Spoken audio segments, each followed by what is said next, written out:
channel. Please like and subscribe and enjoy the video. Salut tout le monde, j'espère que vous allez bien. Dans la suite des vidéos que je donne pour les systèmes de transmission de puissance mécanique, on va consacrer cette capsule à l'étude du système de transmission de puissance mécanique qui sont les embrayages. Donc pour cela, je vous conseille de terminer la vidéo jusqu'à la fin parce qu'elle est très intéressante dans le sens où on va traiter un exemple des embrayages progressifs. Commençons par une introduction. Dans une chaîne de transmission de puissance mécanique, l'embrayage permet à un opérateur, à l'aide d'un système de commande qui peut être soit mécanique, hydraulique, pneumatique ou électromagnétique, d'accoupler ou de séparer progressivement ou non les arbres respectivement solidaires du moteur et du récepteur. Dans ce cas, on peut dire que l'embrayage permet d'effectuer ou de supprimer à volonté la liaison entre deux arbres en prolongement. Exemple, on voit bien ici le cas d'un véhicule. On a un moteur thermique qui transmet le mouvement à la boîte de vitesse à l'aide de quoi? À l'aide d'un embrayage commandé par le conducteur. Lors du changement du rapport de vitesse, le conducteur va appuyer sur ce levier pour séparer le moteur avec la boîte de vitesse. Une fois le changement du rapport se fait, donc le conducteur va relâcher l'embrayage et par conséquent on aura une transmission de cet embrayage et dans ce cas on parle d'un embrayage progressif. Les embrayages instantanés. Donc dans ce type ou bien dans cette catégorie des embrayages, donc la transmission se fait par obstacle.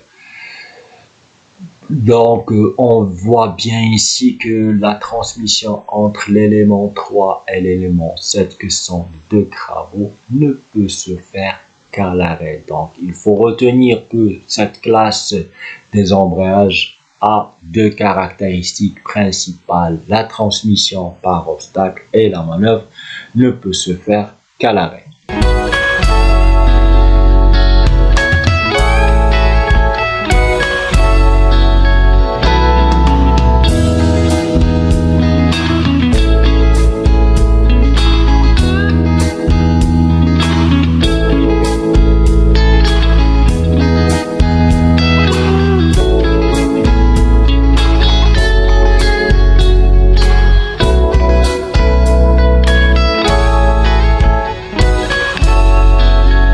Passons maintenant aux embrayages progressifs qui sont les plus utilisés. La manœuvre peut être effectuée en marche, c'est-à-dire au cours du fonctionnement, je peux avoir soit la position embrayée et on peut passer facilement à la position débrayée ou inversement. Et l'entraînement de la transmission est progressif. On a un glissement possible au démarrage. Donc, on voit bien ici qu'on a trois cas.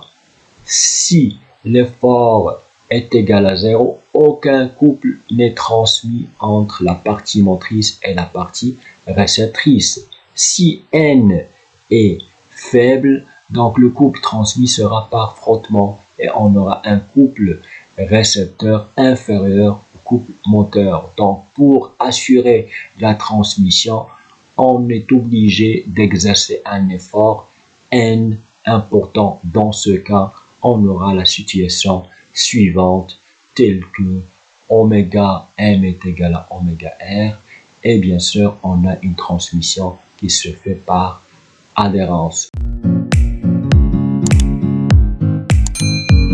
On voit bien ici qu'on a trois formes de surface pour les embrayages progressifs telles que surface de contact plane, surface de contact conique ou bien surface de contact cylindrique. Commençons par la première surface de contact, c'est-à-dire les embrayages progressifs à friction plane.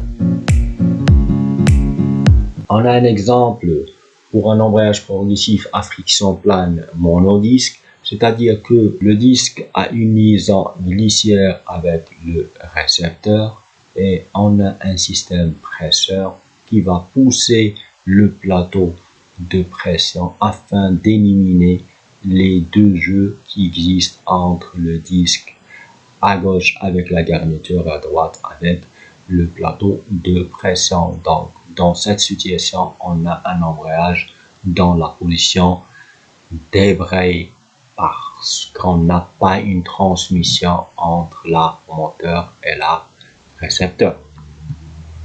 Embrayage progressif à friction plane multidisque. Donc, afin d'augmenter le couple transmissible, on peut aussi augmenter le nombre de surfaces de contact. On réalise ainsi un embrayage multidisque. Et on voit bien ici qu'on a 3 disques récepteurs, le premier, le deuxième et le troisième. Et on a des disques moteurs qui sont le premier et le deuxième. Donc, ce qui fait le nombre de surfaces de contact qui existent entre les disques moteurs et les disques récepteurs sont de nombre de 5. Première surface de contact, deuxième surface de contact, troisième, quatrième et cinquième surface de contact. De plus, il faut noter que les disques récepteurs ont une liaison glissière avec l'arbre récepteur à l'aide des cannelures qui sont les disques dans le diamètre D2 et les disques moteurs ont une liaison glissière, la même chose à l'aide des cannelures avec la cloche d'entraînement qui est solidaire à la moteur. Donc D1 ce sont les disques moteurs, D2 sont les disques récepteurs et on a un nombre de surfaces de contact N est égal à 5. Ici on a les deux situations, la position à gauche qui est la position débrayée. Pourquoi? Pour la simple raison c'est qu'il n'y a pas de contact entre les disques récepteurs et les disques moteurs, alors que dans la position à droite on a la position embrayée. Pour la simple raison c'est on a un effort N qui va éliminer les différents jeux qui existent entre les disques moteurs et les disques récepteurs. Couple transmissible. Le couple transmis par l'embrayage progressif à friction plane a l'expression suivante: CF est égal à 2 sur 3 petit n fois grand N, F facteur de grand R au cube moins petit r au cube sur R au carré moins petit r au carré. Avec CF, c'est le couple transmis en newton-mètre. Petit n, c'est le nombre de surfaces de contact du disque. Grand N, c'est l'effort presseur créé sur la surface ou bien les surfaces de contact qui sera toujours en newton. Petit r et grand R, ce sont les rayons minimal, rayon maximal de la surface de friction. Il nous reste à définir F, c'est quoi? C'est la tangente phi qui est le coefficient de frottement ou bien le coefficient d'adhérence entre les surfaces de contact. Et bien sûr, on a une autre expression simplifiée, c'est on a le rayon moyen. Donc CF est égal à petit f fois n fois grand N fois le rayon moyen. Les embrayages progressifs à friction conique. Donc ici, on voit bien que l'élément 3 qui est le plateau conique moteur avec le plateau conique récepteur, on a la garniture 5 et une surface de contact qui est conique. Dans ce cas, la surface de contact a le rayon minimal petit r, le rayon maximal, le rayon minimal petit r, le rayon maximal grand R, et il faut tenir qu'on est obligé d'avoir cette force qui est normale à la surface de contact. Par contre, le système presseur exerce une force F suivant l'axe de rotation. Donc, l'expression du couple transmis, c'était égal à F fois grand F fois le rayon moyen sur le sinus de mes angles de conicité pour la surface de contact. Les embrayages progressifs à friction cylindrique. Donc, lorsque la vitesse est suffisante du plateau moteur, les garnitures de friction entrent en contact avec le tambour récepteur par l'écartement des mâchoires articulées M1, M2, M3. Et sous l'effet de la force centrifuge, il y a alors la transmission de couple vers le tambour moteur par friction puis par adhérence. Ces types d'embrayage sont à commande automatique et réversible, et l'expression du couple transmis est égal à n fois petit f fois r, avec n est égal à quoi? Est égal à l'effort tangentiel t sur tangente phi, avec phi c'est quoi? C'est le coefficient de frottement, donc il faut noter que t est égal à quoi? Est égal à n fois f.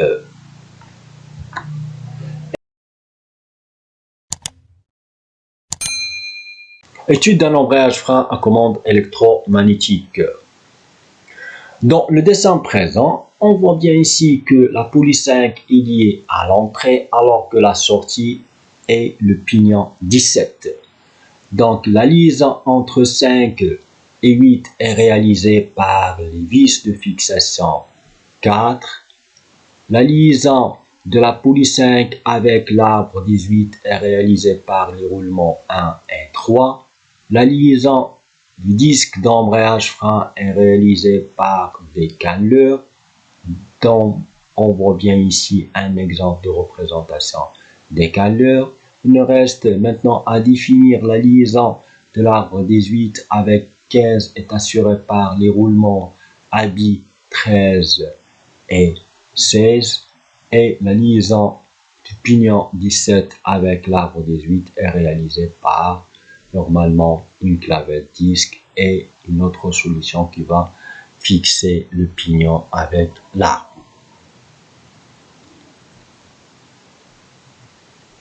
Le disque 9 n'a pas de contact avec le plateau solidaire à la poulie 5 et 8, donc on n'a pas de transmission de mouvement. Donc ce qui fait l'élément 6 qui est la bobine, s'il est alimenté, il va attirer le disque 9 pour le mettre en contact avec 8 et éliminer ce jeu qui existe entre 9 et 8. S'il n'y a pas une alimentation de la bobine 6, les ressorts qui sont 4, les ressorts vont repousser le disque 9 pour le mettre en contact et le freiner avec le corps 10. Le schéma cinématique va présenter 3 liaisons. La liaison de la poulie avec l'arbre 18 qui est l'élément noir, la liaison du disque d'embrayage frein avec l'arbre, dans cette situation il est réalisé par des canneleurs, et la liaison de l'arbre avec le corps qui est réalisé par 2 roulements. Donc ce qui fait, on aura le schéma cinématique suivant. Première situation de fonctionnement, électroaimant non alimenté. Si l'électroaimant n'est pas alimenté, on voit bien ici qu'il n'y a pas de contact entre le plateau 8 et le disque d'embrayage frein qui est 9. Donc il y a un jeu E.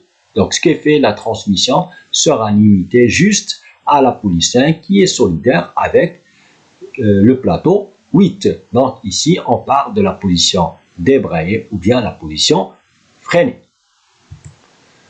Électroaimant alimenté. Donc, lorsque l'électroaimant 6 est alimenté, on aura une attraction du disque 9 pour le mettre en contact avec le plateau 8, c'est-à-dire élimination de ce jeu qui est E. Donc ce que fait la poulie 5 va transmettre le mouvement au plateau 8, au disque 9, qui va transmettre le mouvement à l'arbre 18 et en fin de compte le pignon 17. Et on parle ici de la position embrayée. Donc il faut retenir que la position embrayée est réalisée par l'électroaimant 6 et la position débrayée est réalisée par les 4 ressorts 20. Bon, parlons maintenant des rayons de contact. Si on s'intéresse à la garniture 22, la surface de contact est une surface circulaire qui a 2 rayons, le rayon minimal petit r et le rayon maximal grand R. Si on a un dessin d'ensemble, donc il faut juste mesurer cette distance pour définir le rayon minimal petit r, et bien sûr cette distance représente le rayon maximal, parce qu'on a dans l'étude des embrayages, on a 2 situations, soit que le rayon minimal et le rayon maximal sont donnés, ou bien il faut les prendre directement du dessin.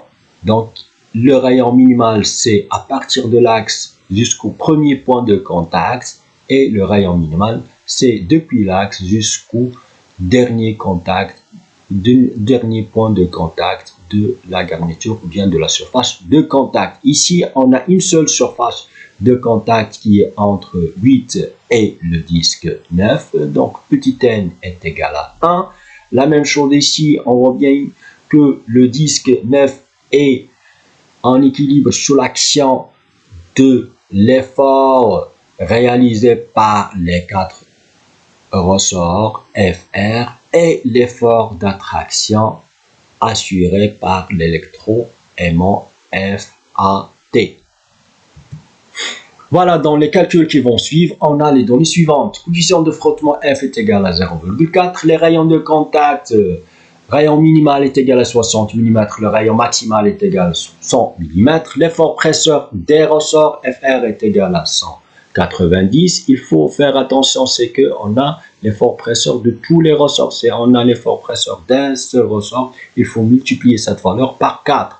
La même chose, l'effort d'attraction magnétique FAT est égal à 560.